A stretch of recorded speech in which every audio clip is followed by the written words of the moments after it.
ज्ञान नहीं है, पता नहीं है क्या हालात थे मेरे ऊपर, क्या गुजरा मेरे परिवार पर पिछले 1-2 हफ्ते में। तो वो सिर्फ अस्पताल नहीं था, वो एक छावनी थी, वो एक जेल था जहाँ पर मुझे ऐसे रखा गया जैसे कोई कैदी भी शायद ही रहता हो। हर चीज पर पाबंदी थी, बाहर नहीं जा सकता था कमरे से, कोई परिंदा भी पर नहीं मार सकता था हमारे कमरे तक, किसी से मिलने का कोई वो नहीं था अधिकार मुझे। दोस्तों, ये वीडियो मैं थोड़ा दुख और थोड़ा हैरानी, थोड़ा गम और गुस्से के साथ बना रहा हूँ। अपने भाइयों और बहनों के, छात्रों के लिए 26 दिन भूखा रहने के बाद, जिसमें कि मेरे 11 किलो शरीर खत्म हो चुका है, मसल्स चले गए हैं, ऑर्गन और दिमाग पर इरिवर्सिबल डैमेज लगभग होने के कागार पर पहुंचा है, और वो भी लद्दाख की कड़कती ठंड से दिल्ली की तपती धूप में बैठकर ये सब करने के बाद क्या मुझे किसी से कैरेक्टर सर्टिफिकेट लेनी होगी कि मेरा अनशन कितना पवित्र था? मैंने तोड़ा तो किसके हाथों तोड़ा, उसके हाथों क्यों तोड़ा, इसके हाथों क्यों नहीं तोड़ा, क्या डील हुआ, क्या सौदा हुआ, ये सब मुझे जवाब देना होगा। मैं कल से अब तरल लिक्विड फूड ले रहा हूँ, पी रहा हूँ, तो थोड़ी सी शरीर में जान आई है।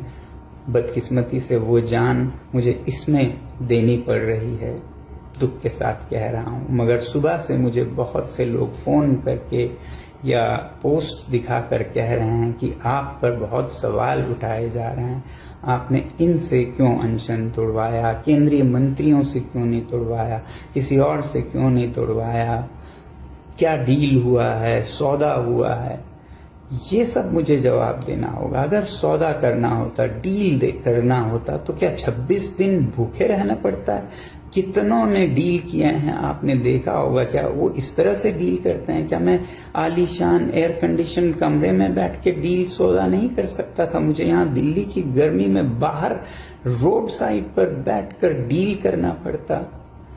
धिक्कार है ऐसे देश पर जिसमें ऐसे दिमागों की उपज होती है, जिसमें से ऐसे नीच ख्यालात निकलते हैं। मैं दोष नहीं देता हूँ आप में से ज्यादातर पर, क्योंकि आपको ज्ञान नहीं है, पता नहीं है क्या हालात थे मेरे ऊपर, क्या गुजरा मेरे परिवार पर पिछले 1-2 हफ्ते में, इसलिए आप लोग ऐसा शायद कह रहे हैं। और कुछ लोग शायद जान कर कह रहे हैं, पता है उन्हें, इसलिए पहले बात सुनने से पहले उसका बैकग्राउंड जरूर देखिएगा। क्या उन्हें कोई खुंदक है? क्या वो किसी पॉलिटिकल पार्टी से हैं, जिस पॉलिटिकल पार्टी को किसी और पॉलिटिकल पार्टी से कुछ खुंदक है? या वो न्यूट्रल कोई आदमी कह रहे हैं? अगर न्यूट्रल कह रहे हैं तो जरूर उनकी बात सुनिएगा और मुझे भी बताइएगा। मैं जवाब देने की अभी भी कोशिश करूंगा, समझें या न समझें, मगर मेरी सद्भावना है और मेरा आपके साथ सिंपैथी है। अगर आपको नहीं मालूम है क्या हुआ इन दिनों में और किन हालातों में क्यों अनशन तोड़ा और क्यों इस तरह से तोड़ा, पहले तो मैं आपको ये बताऊं कि जब मुझे सफदरजंग अस्पताल ले जाया गया जबरदस्ती 18 तारीख को पकड़कर, तो वो सिर्फ अस्पताल नहीं था, वो एक छावनी थी, वो एक जेल था जहाँ पर मुझे ऐसे रखा गया जैसे कोई कैदी भी शायद ही रहता हो। हर चीज पर पाबंदी थी, बाहर नहीं जा सकता था कमरे से, कोई परिंदा भी पर नहीं मार सकता था हमारे कमरे तक, किसी से मिलने का कोई वो नहीं था अधिकार मुझे। सिर्फ 3 रिश्तेदार रह सकते थे, कोई संचार का मोबाइल फोन, लैपटॉप नहीं रख पाता था मैं, कहीं कोई कुछ संदेश नहीं भेज पाता था। आप लोगों को मैं किसी तरह नैपकिन पेपर पर लिखकर भेजता था, वो भी कभी कभी जब्त किए जाते थे ज्यादातर। और मुझसे मिलने मेरे रिश्तेदार, मेरे दोस्त जो लद्दाख से आते थे, खास हवाई जहाज के लंदन के बराबर टिकट देके, उन्हें भी वापस कर दिया गया। ये सब इलीगल था। ये सब एक तरह का नॉर्थ कोरिया बन गया था हमारा देश, और खासकर जहां मैं था ये जेल खाना था। और ऐसे हालात में कई दिन गुजारने के बाद गीतांजलि, उनकी सूझबूझ और उनका कमाल है कि उन्होंने संडे, रविवार के दिन भी, जो कि 19 तारीख थी, रविवार के दिन भी दिल्ली हाई कोर्ट के हियरिंग बिठवाई और उसमें ये अपील किया और उसमें ये कहा गया कि मैं डिटेंशन में नहीं हूं। और उसके बाद भी ये सारा पहरा जारी रहा। फिर मंडे 20 तारीख को फिर से सिंगल बेंच हाई कोर्ट में अपील की गई, जहां रिजेक्ट हुआ। फिर 21 तारीख को ट्यूसडे डबल बेंच हियरिंग बिठाई गई, जिसमें फाइनली ये डिक्लेयर किया गया कि मैं जहां जिस अस्पताल में भी जा सकता हूं और आजाद नागरिक हूं। मगर उस दिन भी आपको नहीं मालूम है किन हालतों में मैं रहा। हाई कोर्ट के आदेश के बाद भी मुझे सफदरजंग से जाने नहीं दिया गया, ये कहकर कि हमें ऑर्डर नहीं आया है। 2 बजे शायद ऑर्डर दी गई, 7 बजे तक ऑर्डर को रोक के रखा गया और उन्हें नहीं दिया गया ताकि मैं न जा पाऊं। पता नहीं मंसूबा क्या थी उनकी। रोक कर 3 घंटे सामान पैक करके हमें बिठाया गया। फिजिकली लड़ के झगड़ के हड़ताल के अंदर और एक हड़ताल करके जमीन पर लेटकर जो ताकतलेस पुलिस अधिकारी के चेहरे आ जाएं, उनके नौकरी पर बात आ जाए, इसलिए नहीं रिलीज किया। अब ये बात आई है तो मैं कुछ अंश दिखाऊंगा। ये वीडियोस भी बाहर ना जाएं, इस पर हमारे फोन पर छीना झपटी हुई, तोड़ फोड़ हुआ और हमने किसी भी तरह ये वीडियोस रखे, मगर मैं रिलीज नहीं कर रहा हूँ। छोटा आपको एक नमूना दिखाऊंगा। ऐसे हालात से हम गए मेदांता हॉस्पिटल गुड़गांव में। हमने सोचा अब हम आज़ाद नागरिक हैं, यहाँ पर आज़ादी होगी, मगर नहीं। हमें बाद में पता चला यहाँ भी वैसी ही छावनी बनाई गई। यहाँ भी बाहर 5-10 पुलिसकर्मी, नीचे 200-300 पुलिसकर्मियों के दस्ते, पूरा हॉस्पिटल एक तरह का छावनी, कैंप मिलिट्री बना दिया गया। किसी को मुझसे यहाँ भी मिलने नहीं दिया गया। बाहर जाने पे पाबंदी, हर चीज पे पाबंदी लगाई गई। ऐसा मेरे साथ ट्रीटमेंट किया गया। अभी भी हो रहा है, अभी भी हो रहा है। आप लोग आके देखिएगा, बहुतों में आप लोगों ने देखा है। तो 21 तारीख को ट्यूसडे को ऑर्डर के बाद रात को मैं यहाँ गुड़गांव के हॉस्पिटल, वेदांता अस्पताल में पहुंचा और उसी रात, देर रात, केंद्रीय मंत्री जेपी नड्डा जी और जितेंद्र सिंह जी आए। मुझे बताया गया इस एजेंसी के अफसरों ने कि वो आ रहे हैं कुछ बात करने, और फिर आए और उन्होंने कहा कि आप अनशन तोड़िएगा, हम चाहते हैं अनशन आपका न रहे, वगैरह वगैरह। मैंने उन्हें कहा कि मैं यूं ही तोड़ने के लिए तो बैठा नहीं हूँ, शर्तें होंगी, उनको आप माने तो मैं अनशन तोड़ भी दूंगा। तो शर्तें पूछी गई हमसे। मैंने कहा अकाउंटेबिलिटी इन एजुकेशन मिनिस्टर का रेजिग्नेशन। वैसे ही मैंने कहा जो छात्र हैं सुसाइड विक्टिम्स, उनको कॉम्पनसेशन दिया जाए। पार्लियामेंट में इस इशू पर और अकाउंटेबिलिटी पर पूरा बहस किया जाए। और एक नया हमने जोड़ा, जो भी छात्र सीजेपी के और बाकी उनके लीडरशिप जिन्होंने प्रदर्शन किया है पीसफुली जंतर मंतर पर, और फिर 20 मार्च को संसद मार्च किया, उनमें से किसी पर भी कोई कानूनी कार्रवाई नहीं किए जाएंगे, एफआईआर नहीं किए जाएंगे, तब मैं ये अनशन तोड़ूंगा। तो उन्होंने 1-2 को तो मानने की रजामंदी जाहिर की, 2-3 पर वो पूछ के बताएंगे ऐसा कहा, और फिर वो चले गए। अगले दिन शायद वो आएंगे, ऐसा मुझे बताया गया था कि आप तोड़िएगा, हम इस पे बात करके आएंगे।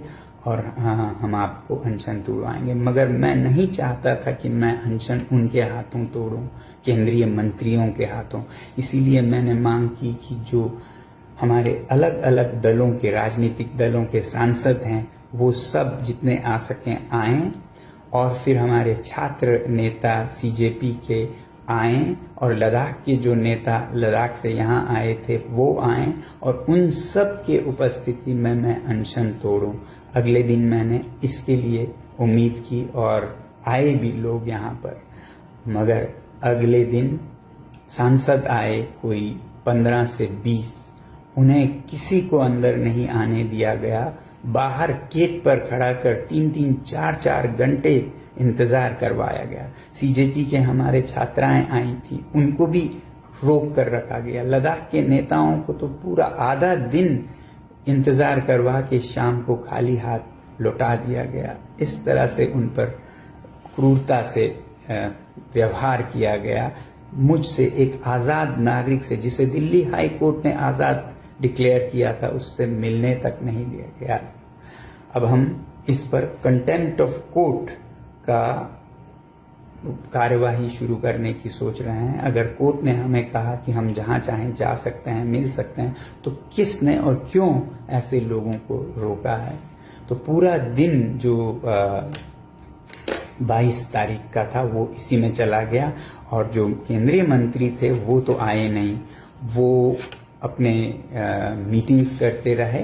हाँ, उन्होंने एजेंसीज के जरिए मुझसे हम ये मानेंगे, ये नहीं मानेंगे, ये नेगोशिएशन पूरा दिन चलता रहा, अगले दिन तक भी, जिसमें वो इस्तीफा, राजीनामा जो धर्मेंद्र प्रधान जी का है, उस पर तो वो टाइम लेना चाहते थे, अभी हम नहीं कह पाते हैं वगैरह वगैरह।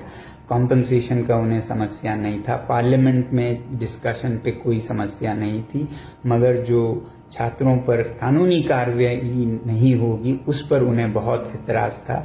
और मैंने कहा इसके बिना मैं अनशन बिल्कुल नहीं तोड़ूंगा। मैं अनशन तोड़ के चला जाऊं और जो छात्र हैं उन पर एफआईआर लगे, सालों साल उन्हें कोर्ट कचहरी में, जेल में, एनएसए में जाना पड़े।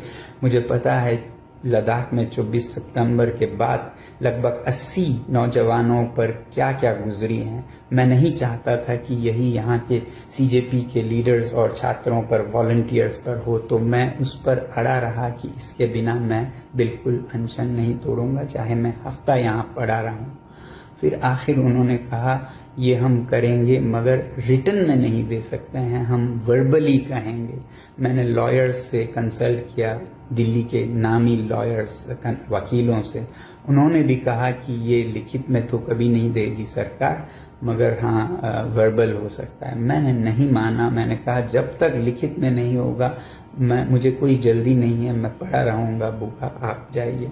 मगर देश में जिस तरह से बढ़ता जा रहा था छात्रों का आक्रोश, उसके चलते फिर 23 तारीख यानी कि कल रात को खबर लाई गई कि वो मान गए हैं, लिखित में देने के लिए भी कोई छात्रों पर कार्यवाही नहीं होगी।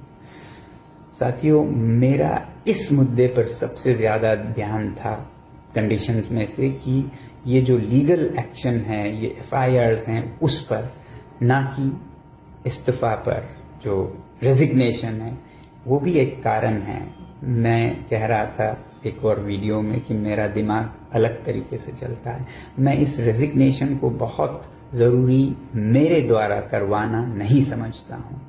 आपको पता है ये रेजिग्नेशन जो कि छोटी सी बात है इस सरकार के लिए, ऐसा न करने से उन्हें कितना नुकसान हो रहा है। पूरे देश में उनकी नाम बदनाम हो रही है, गुस्सा हो रहा है, नफरत कर रहे हैं लोग। फिर कल रात को कोई 12 बजे मुझे बताया गया कि मंत्री अभी आ रहे हैं, वो मान गए हैं ये अनशन तोड़वाने पर, लिखित में भी देने पर।